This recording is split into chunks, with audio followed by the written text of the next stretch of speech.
Welcome to the Small Business Minute. Today's topic is shrink to greatness. Shrink to greatness is a phrase I've often had to use when working with clients. To be honest, it's rarely received well by those I've had to tell because everything we read about how to be successful in business says you must grow. So this contrarian approach can be a little challenging for the recipient to accept as it goes against everything they've been led to believe. Numerous articles have been written stating that you can't shrink to greatness. However, under the right circumstances, it's the only course of action that must be taken. Otherwise, they risk becoming just another wreck on the side of the entrepreneurial highway. Why would a business need to shrink? Well, most of the time, it's a simple matter of the owner's ambition outstripping the ability of the business to support the rate of growth. One of the early warning signs is that the expenses are overtaking revenue. It's interesting to note that in many cases that I've seen, generating revenue was not the problem, but doing so in a profitable manner was. How they got here is really quite simple. In the early days when the overheads were low, most sales, jobs, or contracts were deemed to be profitable. That's an easy assumption to make because with minimum expenses, they always seemed to have money and they were getting every piece of business they were pitching. So naturally, they assumed they'd hit upon a formula for success. What often happens though is that with all things being equal in terms of capabilities, they were getting the business in large part because they were cheaper. And they were cheaper because they weren't allocating any overheads to their pricing. Now this is how most of us start and it gets us in the game. But as the business grows, we need to modify our pricing model in order to allocate our actual expenses to our pricing. This is simple enough for those of us who are fortunate enough to figure this out, but unfortunately, many don't. Shrink to greatness is not an effective strategy for everyone. One of the key considerations I look at before making this recommendation is what kind of business are they doing?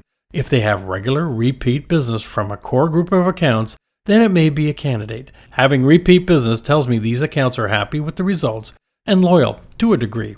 The other key I look for is if the client is willing to make the drastic changes required. When we attempt to shrink to greatness, it is a difficult decision. It's a leap of faith and a blow to their ego. It requires them to make decisions and take actions contrary to what they believed and outside their comfort zone. These decisions, albeit painful, are the short-term pain they must endure in order to end their current misery and right-size their businesses. The following are two examples where I used this strategy to save one company's ultimate demise and another as a basis to get beyond just breaking even. The first example is when I was asked to meet the owner of a marketing agency as a favor to their bank manager. When we first met, I got the impression that he was meeting me under duress or pressure from his bank manager. We chatted for an hour, but it was very one-sided and it was clear the business needed to shrink, and I told him so. I left that meeting feeling that my advice had fallen on deaf ears, but I had fulfilled my obligation. About a year later, I received an email from the same individual asking for another meeting.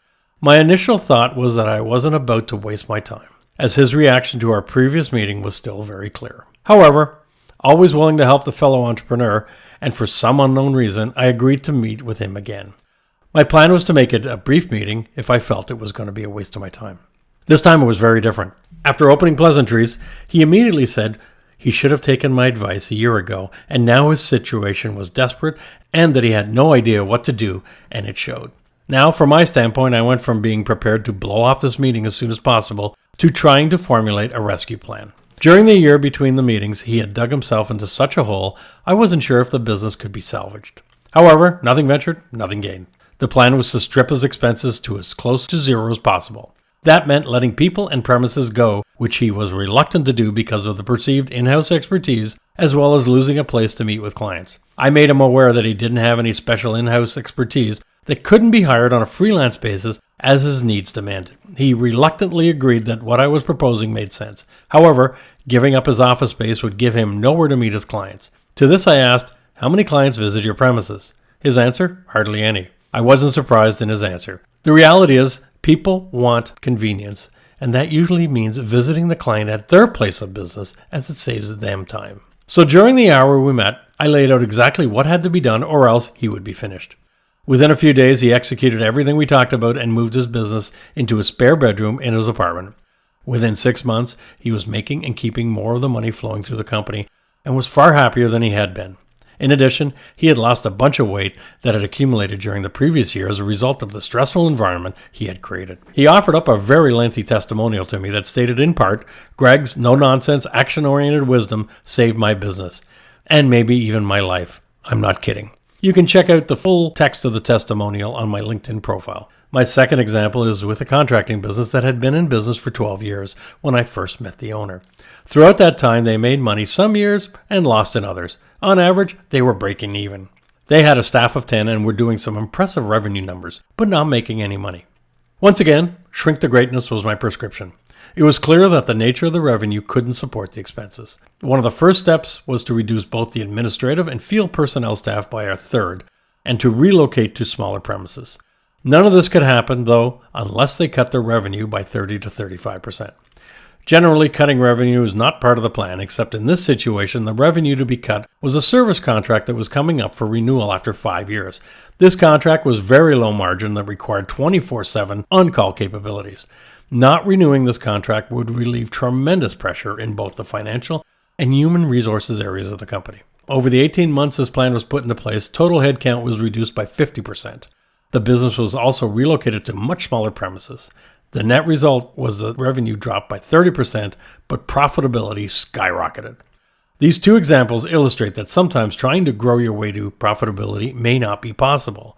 Whether the reason for this are internal or external really doesn't matter.